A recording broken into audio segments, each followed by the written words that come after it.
안녕하세요. 저는 작년 초 파혼 후 싱글의 삶을 살고 있는 34살 여성입니다. 요즘 주변 지인들의 결혼 소식이 많이 들려오는데요. 혹시 결혼의 계절에 파혼도 그만큼 많이 한다는 거 알고 계신가요? 파혼하는 사연에도 이런저런 사연이 있기 마련인데 저는 한 가지 당부드리고픈 말이 있어 용기 내 사연을 보냈습니다. 저는 코로나가 한창이던 작년 봄에 결혼을 앞두고 파혼했습니다. 저는 결혼 약속했던 사람과 자그마치 6년을 연애했습니다. 저 25살, 그 사람 26살에 만나 결혼 준비할 때까지 크게 싸움도 한 기억이 없어요. 6년 동안 만나면서 세상에 이렇게 죽이 잘 맞는 사람이 또 있을까라는 생각을 정말 많이 하게 된 사람이었어요. 제가 남자친구 취업할 때까지 뒷바라지 하다시피 돈도 더 많이 쓰고 챙겨주기도 했지만 전혀 아깝다고 생각하지 않은 사람입니다. 오래 만나면 온다는 권태기 한 번 없이 잘 만났고 제가 많이 좋아하기도 했어요. 당연히 결혼은 이 사람과 할 거라 생각했죠. 그런데 파혼이라는 거 해보면서 결혼하는데 연애 기간이 길고 짧은 건 중요하지 않다는 걸 몸소 겪었습니다. 너무 상처받았고 어이도 없고 허무하기까지 했습니다. 사람 마음이 단칼에 정리되는 게 아니다 보니 지난 1년간 참 힘들었네요. 얼마 전 결혼을 앞둔 제 친구와 만났는데 이런 대화를 했습니다. 상견례하고 결혼 날짜까지 잡았는데 고민된다면서요. 고민들 들어보니 상대방에 대한 사랑이나 확신이 모자라 결혼을 고민하는 게 아니더라고요. 현실적인 문제인 시댁, 집, 혼수, 경제력 이런 것들이 결혼을 결심한 사람의 마음을 붙잡는 원인이 되더군요. 나는 파혼까지 해봤으니 굳이 너한테까지 결혼하라 떠밀 생각은 없어. 내 생각엔 너 결혼할까 말까 고민하는 자체부터 이미 결혼 글러먹은 것 같은데. 대체 이유가 뭐야? 유나야, 글쎄, 상견례에 시어머니가 얼토당토하는 요구를 하시잖아. 우리 식구들 그날 집에 와서 완전 초상집 분위기였어. 엄마는 결혼 여기서 없자고 난리시고 내가 아직 결정을 못해서 문제지. 결혼 얘기가 오갔길래 파혼까지 고민하는 거야? 실은 우리가 모은 돈이 얼마 없어서 엄마 소유 아파트에 신혼살림 차리기로 했거든. 내 집 마련할 때까지 보증금 없이 무기한으로 살라고 하신 건데 내가 너무 죄송해서 월 50만 원씩 월세식으로 드리자고 남자친구한테 얘기를 미리 했어. 근데 상견례 때 시어머니가 글쎄 애들이 돈을 준다고 글쎄 그걸 다 받을 생각이냐면서 원래 공짜 전세로 내어주실 생각이었던 정도면 그냥 줘도 되지 않냐고. 그 집을 그냥 주면 안 되겠냐는 거야. 나 참 기가 막혀서 그거 우리 엄마 노후위에서 마련해놓은 아파트잖아. 우리 집이 부자도 아니고 집이 몇 채씩 되는 것도 아닌데 집 내놓으란 소리를 그렇게 쉽게 할 수 있는 거니? 어머, 참 그 심어도 양심 없네. 자기네가 집 해올 능력도 안 되는 주제 그냥 고맙습니다 하고 월세 내고 살아도 감지덕지인 거 모르나? 서울 시내 어디 아파트가 월세 50에 살 수 있대? 그래서 넌 어쩔 셈이야? 너무 기가 막혔는데 남자친구가 막 말렸거든? 그래서 우리 엄마가 집을 그냥 주라는 말씀인 거냐 두어 번 물어봤어. 근데 너무 당당하게 맞다면서 예쁘게 키운다 시집가는 선물도 주는 게 좋지 않냐는 거야. 우리 엄마 그렇게는 못하겠다 하고 일어났어. 나중에 상견례를 다시 할지 연락을 주고받자고 하고 헤어졌는데 엄마 아빠는 이 결혼 없자고 난리셔. 네 남자친구는 뭐래? 근데 웃긴 게 뭔 줄 알아?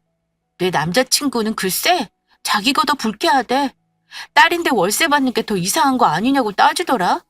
그래서 내가 그냥 부모 도움받지 말고 우리 대출받자 그랬더니 펄펄 뛰면서 공짜로 살 수 있는데 왜 그러냐면서 나한테 화를 내는 거야. 그 말 듣는데 오만정이 다 떨어진 거 있지? 이게 말로만 듣던 거지근성 뭐 그런 거지. 나 이 결혼 안 하는 게 맞는 거지?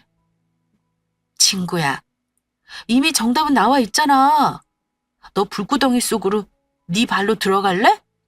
지금 파혼하는 게 훨씬 나아. 나 봐라. 파혼하고 더 잘 살잖아. 저도 사실 제 재산 탐내는 예비 시댁 때문에 파혼한 거라 친구 결혼 말리고 싶더라고요.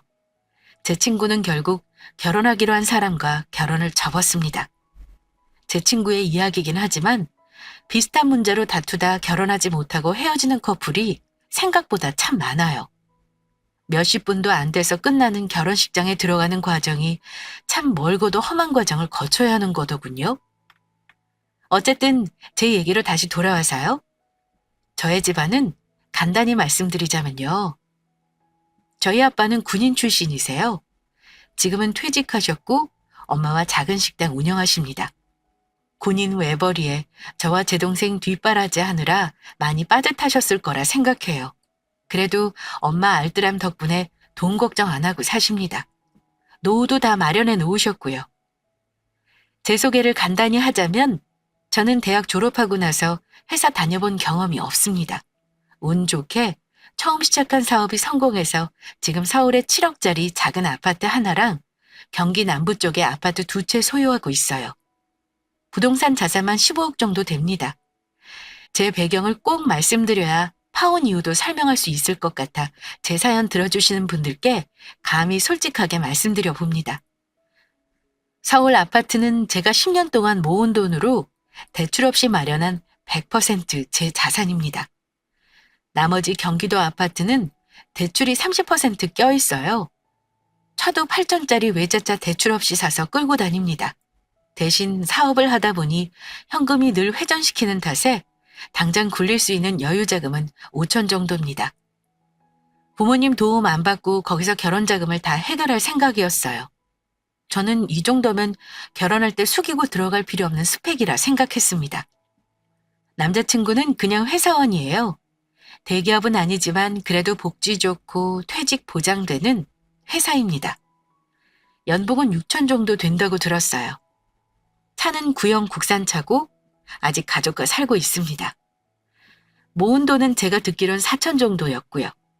경제적인 부분은 결혼 준비하면서 대략적으로 알게 된 거지만 남자친구에게 저의 모든 재산을 오픈하지는 않았습니다. 왜냐하면 남자친구 쪽에서 요즘 반반 결혼을 많이 한다면서 동등하게 결혼하는 걸 얘기했기 때문이에요. 그래서 저도 굳이 여유 있는 쪽에서 많이 해가야겠다고 하지 않았고요.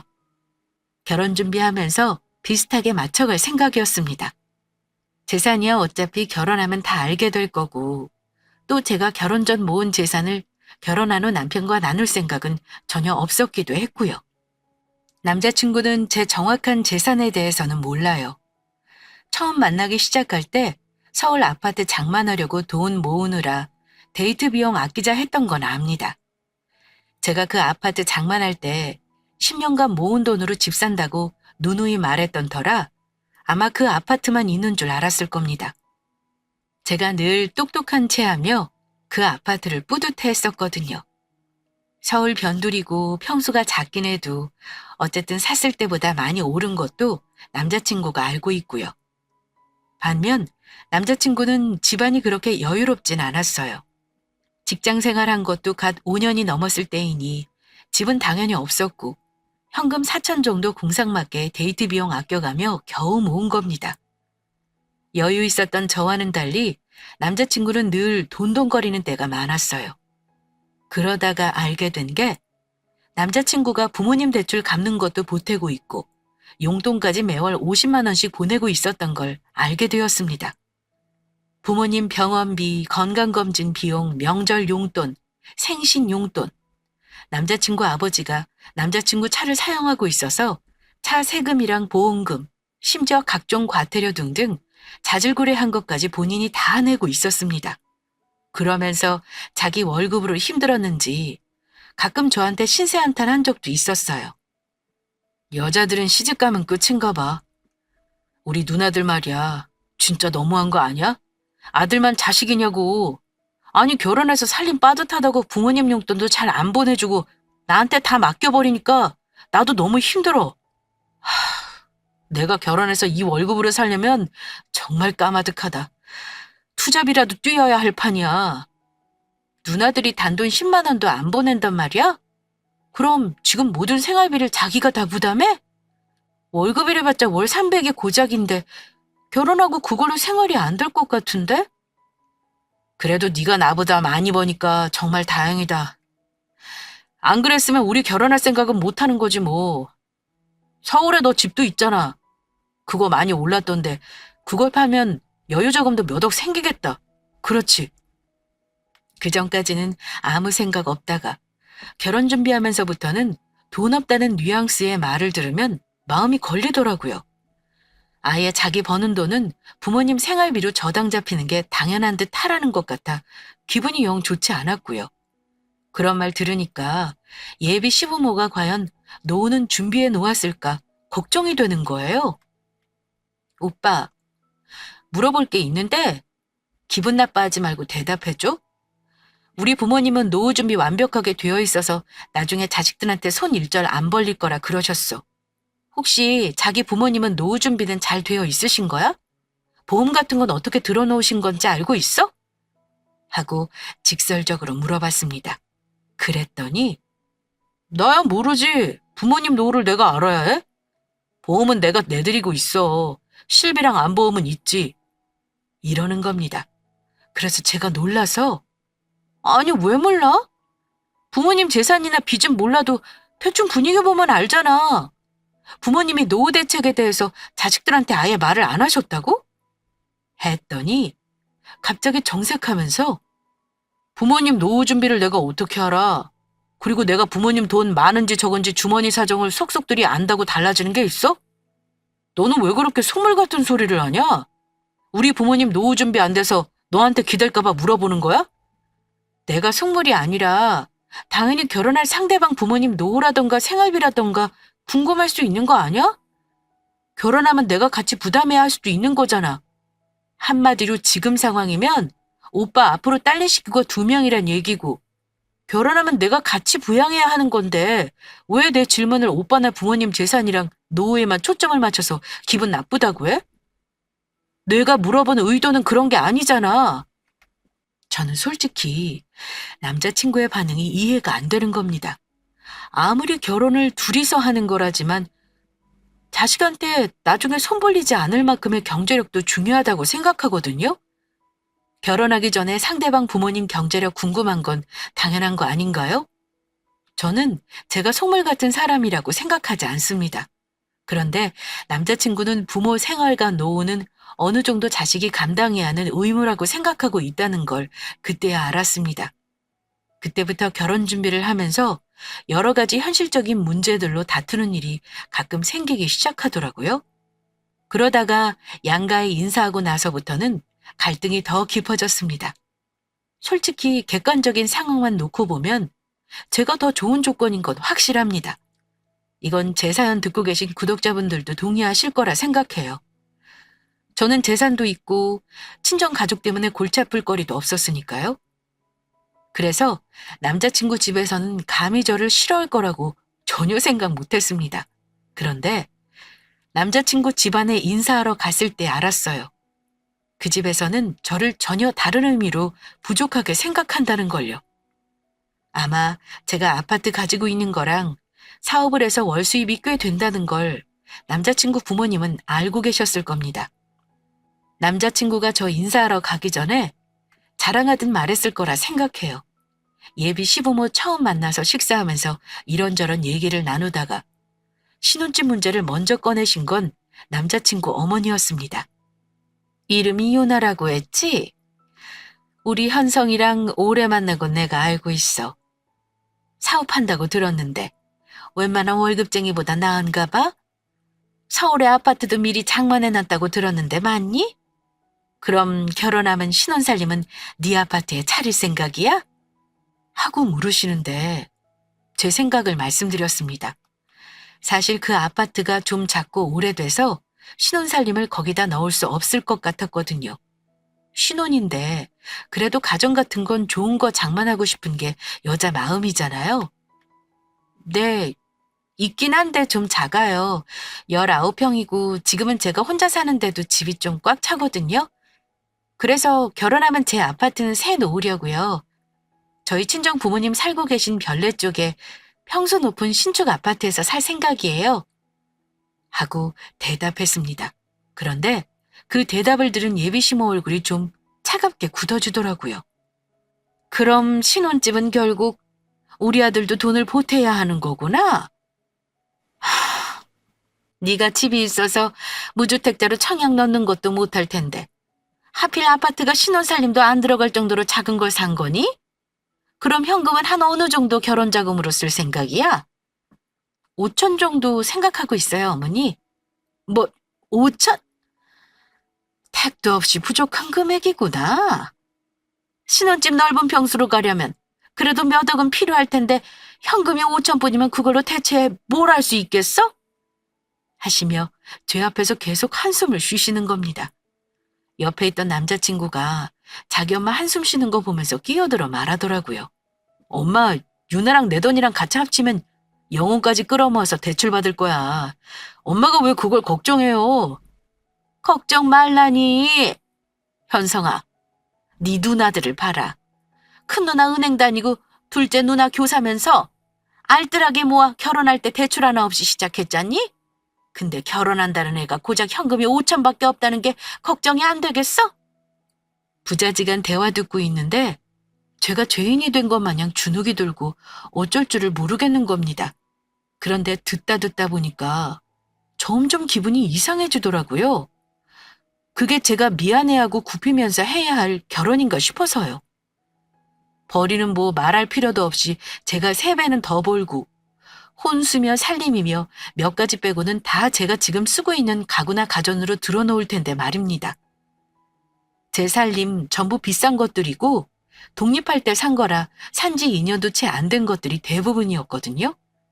근데 예비시모가 저런 식으로 한숨 쉬며 현금 없다고 한탄하신 거 들으니까 기분이 묘했어요. 심지어 뭘 하셨냐면요. 차라리 그 집 팔아서 다른 집을 사고 여유자금을 갖고 있지 그러니? 이러시는데 말문이 막히더라고요. 참고로 제 아파트는 팔려면 팔 수 있긴 합니다. 근데 그 당시 팔면 손해였어요. 주위에 역사가 들어선다 했고 대규모로 재건축하는 단지가 있어서 집값이 오르면 올랐지 떨어지진 않을 것 같았거든요. 근데 넌지시 그 집을 팔았으면 하는 기색을 내비치시길래 기분이 좀 그랬습니다. 게다가 제가 타고 온 차를 트집 잡기까지 하셨어요. 너는 나이도 어린애가 건방지게 저런 외제차를 샀어? 그걸로 알뜰하게 결혼자금 쓸 생각을 했어야지. 하나를 보면 열을 알지. 저거 혹시 대출 잔뜩 끼어있는 차 아니니? 할부로 샀을 거 아니야? 하시길래 아니요 어머니 저건 할부 안 하고 제 돈으로 산 제 차예요. 사업하려면 솔직히 보이는 것도 중요해서요.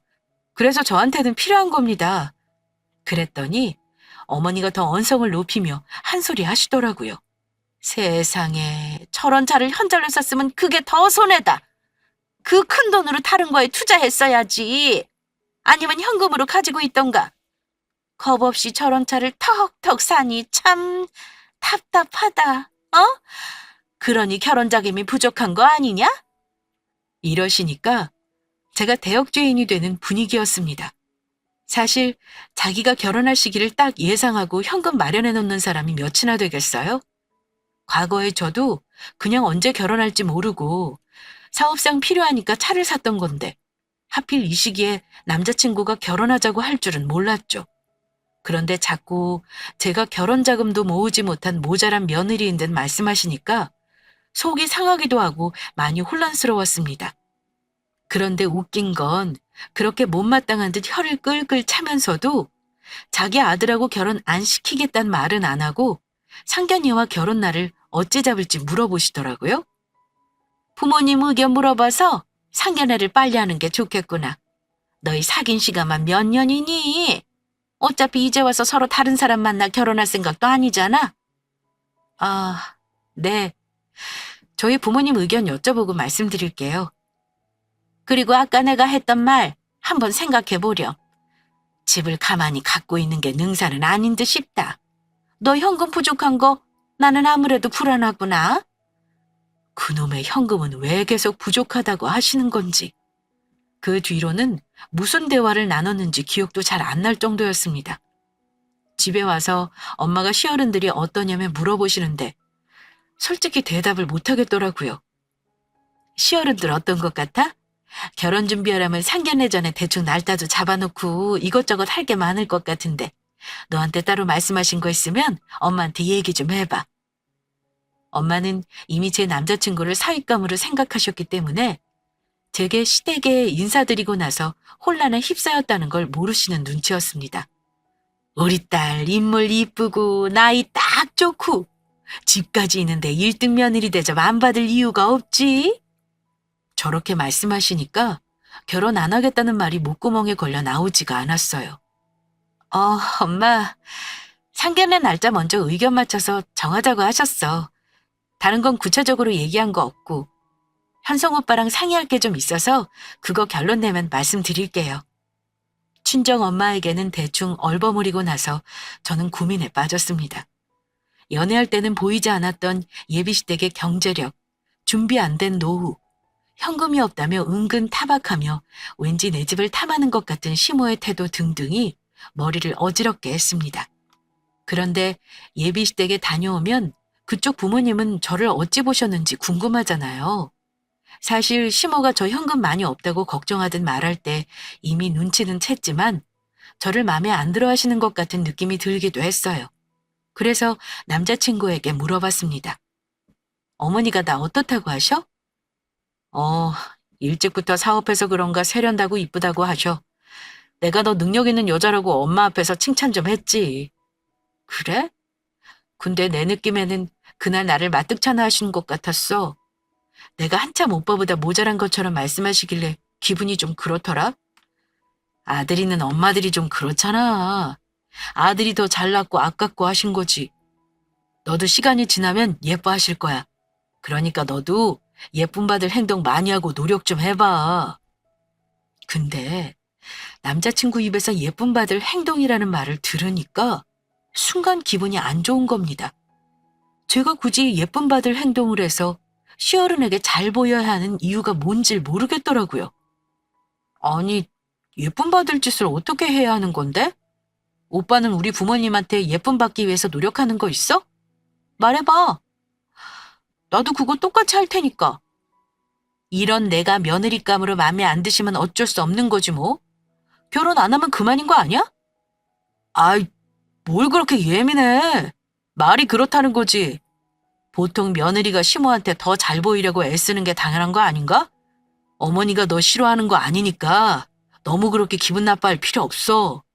결혼 전에도 너 데리고 자주 오라고 하셨다니까. 예비 남편의 그런 말을 듣고 고민이 깊어진 저와는 달리 예비시댁은 그 이후 마치 제가 그 집 며느리라도 된 듯 저를 대했습니다. 얼마 후 예비시부 생신이 다가왔을 때였는데요. 저한테 저녁 대접하고 싶다고 오라고 하더라고요. 솔직히 그때 갈까 말까 많이 망설였는데 그래도 어른이 초대하시는데 인사까지 한 마당에 거절하는 건 아닌 것 같아 갔습니다. 엄마가 빈손으로 가지 말라면서 백화점에서 한우 세트 선물까지 사서 들려보내셨고요. 하지만 그날은 제가 이 결혼을 접기로 확실히 결심한 날이 되어버리고 말았습니다.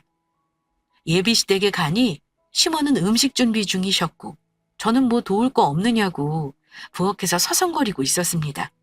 도와줄 거 없다고 하시길래 식탁에 음식 차리는 것만 오며 가며 도왔어요. 그때 예비 시모가 주방에서 갑자기 저를 보며 지나가듯 하는 말이 있었는데요. 결혼 전에 자주 와야 진짜 가족처럼 정도 들고 그러지 않겠니? 앞으로 좀 자주 오고 그래. 결혼하면 명절에 네 신우들도 다 올 거거든. 그럼 너도 연휴 내내 같이 밥해 먹고 놀다 쉬다 가렴. 시집 오면 이제 우리 식구잖아. 나는 명절에 아들 며느리 내외를 사돈댁이랑 나눠 쓸 생각 없어. 그건 네가 미리 알아둬라. 이러시며 제 얼굴을 똑바로 쳐다보시는 겁니다. 순간 할 말이 없었습니다. 저는 어머니 하는 말에 알겠다고 대답을 못하겠더라고요. 그런데 더 어처구니 없는 게 아참, 너 결혼 준비하는데 현금 부족한 건 네 부모님들한테 상의해봤어? 내가 아무리 생각해도 그 돈으로는 결혼하긴 무리다 싶어서 그래. 너무 빠듯하게 준비하면 일이 꼬일 수도 있는 거니까 집 파는 것도 한번 생각해 보렴. 그런데 저는 그 말까지 듣고 나니까 그냥 아니다 싶었어요. 그놈의 현금 부족은 무슨, 결혼은 뭐 저 혼자 하나요? 왜 자기네 집에서 보태준다는 말은 일도 없이 저한테만 그러시는 건지 이거 안 되겠다 싶었죠. 그래서 빨리 이 집사 나가야겠다 기회만 보고 있었습니다. 식사만 하고 얼른 갈 궁리를 하고 있는데 시어머니가 식탁에서 맛있는 반찬은 전부 시아버지랑 남자친구 쪽으로만 자리를 옮기시고 제 앞에는 수은 풀떼기만 놓으시는 겁니다. 보통 손님한테 많이 먹어라, 모자란 거 있으면 얘기해라 하는 게 정상이건만 예비 시모는 자기 아들만 챙기느라 여념이 없더군요. 너 갈비 좋아하잖아. 오랜만에 한 거니까 많이 먹어라. 참, 너 마늘종은 안 먹지? 이러시며 접시를 이리저리 옮기는데 제가 순간 열받아서 그랬습니다. 어머니, 저도 갈비 좋아해요. 오빠 입만 입인가요? 저한테는 하나도 안 물어보시고 서운하네요. 하며 장난스럽게 말했습니다. 이제 이 집구석 사람들 다시는 볼 일 없을 것 같아 가시돋친 말로 그랬더니 어머, 내가 그랬니? 미안하다. 그러시며 막 웃으시더라고요. 역시 시어머니와 엄마는 하늘과 땅 차이더군요. 아무튼 그러고 나서 식사 끝내고 저는 서둘러 일어나 인사하고 가겠다 했습니다. 그런데 어머니가 결혼 문제로 이런저런 상의할 것들이 많은데 왜 벌써 가냐며 싸늘하게 말하시길래 나중에 남자친구 통해 듣겠다 해버리고 나왔습니다. 기분이 상했던 저는 남자친구가 운전하는 차에서 말없이 있었습니다. 남자친구도 한참 동안 말이 없었고요. 서로 뭔가가 마음에 안 들었던 거죠. 그 어색한 분위기에서 남자친구가 먼저 이러는 겁니다. 엄마가 더 있다가 가라고 붙잡았는데 꼭 그렇게 억지로 가겠다고 한 이유가 뭐야? 그냥 어머니 말에 네네 하고 맞장구 좀 쳐드리지 그랬어. 자주 와서 점수 좀 따놓고 하면 좋잖아. 그러길래 솔직히 대답했습니다. 기분 나빠서 내가 아직 오빠 집 며느리도 아닌데 명절에 친정 가지 말라는 말 듣는 것도 어이없고 내 입장에선 이해 안 가. 오빠네 엄마 정말 이상한 거 알아? 지금 조선시대도 아니고 결혼하면 명절에 번갈아 가면 시댁 가고 친정 가는 게 당연한 거지. 무슨 아들 내외를 사돈댁이랑 나눠 쓸 생각이 없다는 말씀을 하셔? 친정 가지 말라는 말이잖아. 야, 그냥 엄마가 하는 소리야. 나중에 상황 봐가면서 하면 되지. 그걸로 미리 이렇게 화를 낼 건 없잖아. 상황은 무슨 상황? 우리 집은 딸만 둘인데 그럼 우리 부모님은 딸들 시집 보내면 명절 때마다 두 번만 덩그러니 있어야 하는 거야? 내가 화를 내자 그 사람은 나도 결혼하면 네 부모님한테 최선을 다할 거야. 근데 나는 우리 집 장손이잖아. 우리 부모님은 옛날 분들이시고 너도 그런 건 입장 바꿔 생각해 볼 수 있는 거 아니야? 그보다 엄마가 우리 결혼 비용 부족한 거 걱정하시는데 그거나 상의하자. 이러며 저를 나무랐습니다. 장손이고 뭐고 그게 당연한 겁니까? 그 말 듣고 더 화가 나서 저도 더 이상 참지 않았습니다. 오빠가 집안 장손이고 남자라서 그렇게 해야 하는 게 당연한 거면 나 결혼까지 생각하지도 않았어. 그리고 뭐? 결혼 비용이 부족해? 아니, 이 나이에 이 정도 가지고 있는 거 다른 사람은 다 대단하다 하는데 내가 왜 부족한 사람이 되어야 해? 우리 엄마가 그런 소리 한 건 내가 사과할게. 엄마는 우리가 모은 돈이 없어서 일 틀어질까 봐 그걸 걱정하시는 거야. 지금 너는 닥치지도 않은 일에 너무 예민하게 구는 것 같다. 이런 건 나중에 얘기해도 되는 문제야. 우리가 지금 그런 사소한 거 가지고 싸울 때가 아니잖아. 그보다 내가 더 중요하게 할 말이 있어. 가뜩이나 기분상해 있는데 남자친구는 그 상황에서 다른 할 말이 있다며 차까지 한쪽으로 세우더라고요. 내가 한참 고민해 본 건데 내 말 오해하지 말고 들어. 나도 다 생각이 있어서 그런 거니까. 아까도 말했지만 우리 현금이 너무 부족하잖아. 그래서 말인데 너 그 아파트 말이야. 우리 엄마 드리는 게 어떨까? 그 말을 듣는데 기가 막혔지만 무슨 개소리를 더 하는지 들어보자는 싶어서 어쩌고 싶은 생각이냐고 되물었습니다. 그거 평수 작아서 어차피 우리는 전세 얻어야 하는 거잖아. 그럴 바엔 우리가 엄마 집으로 들어가고 그 집을 우리 부모님한테 살게 해드리는 건 어떨까 해서 말이야. 엄마는 그 집 팔아서 여유 자금도 가지고 있는 게 어떠냐고 하시는데 지금 파는 건 너무 아깝잖아. 그럼 그냥 바꿔 살기만 하자는 거야? 그것도 생각해 봤는데 그냥 네 집은 우리 엄마한테 등기 이전해드리면 좋겠어. 제 아파트가 자기네 거랍니까? 왜 남의 재산을 지들이 팔고 말고 상의하며 바꾸네 만회하는지 이해가 안 가더라고요. 오빠 부모님 집 시세 얼만데? 3억짜리 집에 대출도 있다며. 그럼 우리가 그 집 들어가서 빚 갚으면 살라는 거잖아. 그게 대체 무슨 도둑놈 심보야? 우리 부모님이 그거 허락하실 것 같아? 난 절대 싫으니까 못 들은 걸로 할게. 뭐? 너 이게 앞날을 위한 큰 투자라고 생각 안 해? 우리 부모님이 뭐 천년만년 사시냐고. 어차피 돌아가시면 다시 우리 거 되는 거잖아. 너 그 아파트 들이면 우리 엄마한테 점수 따고 결혼 생활 내내 이쁨 받고 사는 거라니까. 그리고 전세 얻느라 대출 안 받아도 되잖아. 아파트 들이고 나서 오빠랑 나랑 막말로 이혼하게 되면? 그럼 그 아파트 돌아나 줄 거야? 아니잖아. 말도 안 되는 소리 하지 마. 야, 너 정말 이럴 거야? 나도 너랑 결혼하고 싶어서 이런 말 하는 거야. 솔직히 우리 엄마 너 등치 크고 기세 보인다고 별로 마음에 안 들어 하셔. 너랑 결혼하는 거 말리셨다니까? 근데 생각도 안 해보고 바로 거절이냐? 생각도 안 해볼 거면 나도 더 이상 할 말 없어. 그냥 때려치우자. 그 사람 입에서 먼저 결혼 때려치자는 말이 나오길래 저도 바로 말해줬습니다. 때려치자는 거지? 내가 바라던 바야. 우리 그냥 파혼하자. 뭐 7억짜리 내 집을 오빠 엄마한테 주자고? 내가 부족한 게 현금이면 오빠는 재산 자체가 턱없이 부족해. 당신네 집은 예의랑 염치가 부족한 집안이고 당신 집안 정말 거지근속 쩐다. 너 말 다 했어? 나는 네가 우리 엄마한테 잘 보일 수 있는 방법 얘기해 준 것뿐이야. 네가 싫다면 어쩔 수 없지. 너 정말 결혼 깨는 거 후회 안 할 자신 있어? 후회 좋아하네. 땅 치고 후회하는 사람은 내가 아니라 오빠가 될걸? 나는 오늘 가서 부모님한테 다 말씀드릴 거야. 이 결혼 안 할 거라고. 오빠도 알아서 말하고 여기서 끝내자. 우린 인연이 아닌 것 같아. 결혼은 없었던 걸로 해. 내 집에 오빠 물건들이나 당장 찾아가. 서로 다툼 끝에 헤어지기로 했습니다. 물론 결혼도 없던 일로 하기로 했고요. 씩씩거리며 집에 와서 저는 집에 있는 남자친구 물건들을 싹 정리해서 싸놓았습니다. 마음 같아선 내다버리고 싶었지만요. 그 후 그놈으로부터는 며칠간 연락이 없었고 저는 격양된 마음을 가라앉히고 생각을 차분히 해봤습니다. 그러자 헤어짐에 대한 생각은 더 명확해지고 제가 당했던 상황들이 객관적으로 보이더라고요. 이미 답은 정해져 있었습니다. 이대로 끝나는 것도 나쁘지 않았죠. 그냥 서로 손해볼 거 없이 마음만 정리하면 그만인 거니까요. 그런데 남자친구 놈이 찾아왔더라고요. 어차피 한 번은 겪어야 할 일인 것 같아서 만났습니다.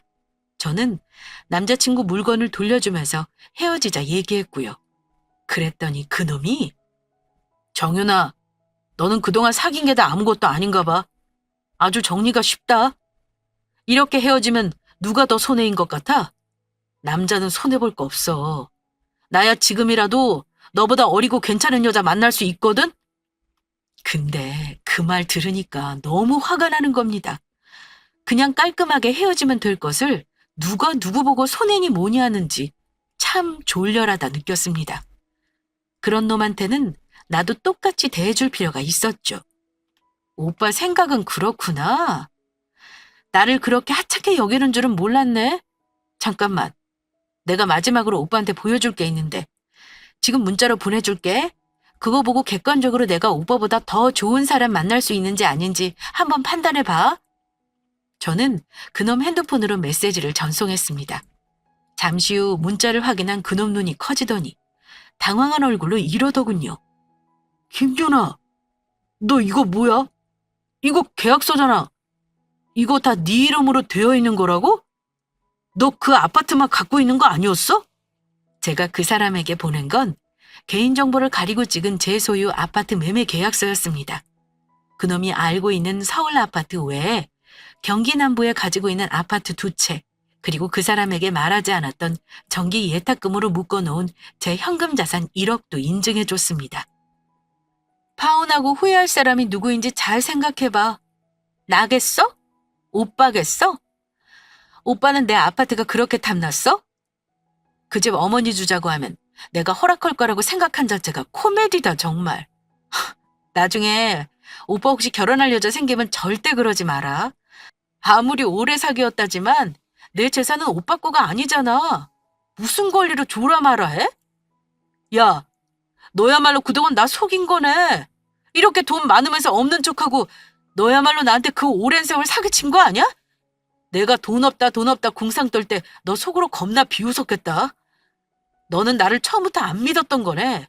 그러니까 네 재산 투명하게 오픈도 안 하고 나한테 거짓말한 거잖아. 난 거짓말한 적 없어. 그냥 말을 안 했을 뿐이야. 그 아파트는 내가 오빠랑 사귈 때 산 거니까 오빠도 알았던 거고. 그러는 오빠는 나한테 재산이며 가지고 있는 빚이며 다 솔직하게 말한 거 있어? 결혼할 때 돼서야 말한 거잖아. 빚 있는 거. 말 안 한 건 사기친 거 아니냐? 개거품 물며 저보고 사기쳤다는 그 사람 얼굴 보니까 그나마 남아있던 정도 뚝 떨어졌습니다. 짐이고 뭐고 다 불태워버릴 것을 고작 저런 꼴 보겠다고 저 인간 짐을 뭐하러 고이고이 싸뒀던 걸까요? 저도 참 미련했죠? 저랑 파혼하지 않았다면 그게 다 자기 거가 될 거라 생각해서 그런 걸까요? 그 사람은 길길이 날뛰었습니다. 어쨌든 파혼 먼저 하자고 한 건 오빠야. 오늘 와서 나한테 한 말 잘 생각해봐. 오빠 자존심 되게 센 사람이잖아? 이제 와서 내 재산 보고 잘못했다 용서해달라 뭐 이딴 말 할 사람 아니라고 생각해? 오빠 엄마한테 떡하니 집 안 채줄 그런 여자 어딘가 있겠지. 어리고 착하기까지 한 애 찾으려면 힘들긴 하겠다. 어디 한번 잘 찾아봐.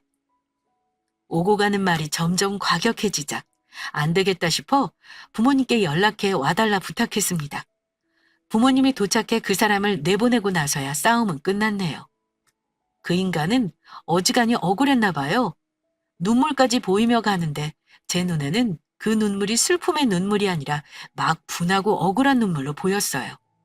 그래도 그 사람이 본성이 아주 못돼 먹은 사람은 아니라 나중에 사과는 하더군요. 그러면서 다시 생각해 볼 수 없겠냐고 한번 툭 던지는데 당연히 저는 단칼에 거절했고요. 저도 싸우면서 말 심하게 한 부분은 미안하다고 했습니다. 이렇게 그럭저럭 6년간의 연애는 평화롭게 끝이 났네요. 뭐가 그리 좋아서 저런 놈 6년이나 만났냐 하실 수 있는데 분명 장점도 많은 사람입니다. 그건 주변 사람들도 다 인정하는 부분이고 사회적인 평판도 좋은 사람입니다. 저랑 깨져도 아마 다른 여자 금방 만날 수 있을 거예요. 다만 장점은 장점일 뿐이니까요. 결혼하면서 저렇게 가치관이 안 맞는 부분은 극복하기 힘들다는 생각입니다. 내가 피땀 흘려 마련한 재산을 마치 과자 하나 주듯 자기 엄마한테 주자고 하는 남자가 여러분은 이해가 가시나요? 연애할 때 저런 생각 가진 거 알았으면 결혼 말 나오기 전에 진작에 끝냈을 겁니다. 좋을 때 잘해주고 다정한 건 당연한 거니 그런 건 제 사연에 굳이 넣지는 않았어요. 하지만 저희도 긴 세월 연애하면서 좋을 때도 분명 있었습니다. 하지만 인간이 좋다고 해서 남자로서도 좋을 수 없다는 걸 새삼 깨달았네요. 예비시댁이 될 뻔했던 곳이랑은 딱히 말 섞기 싫어서 그 이후 연락처 차단했어요. 헤어짐은 남인데 이제 거기도 저랑 상관없는 남남이잖아요.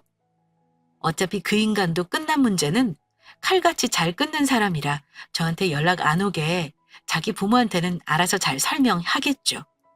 저는 파혼하고 나서 역시 결혼은 저의 길이 아닌 것 같다는 생각이 들었어요. 친구들도 그맘때쯤 결혼을 많이 했거든요.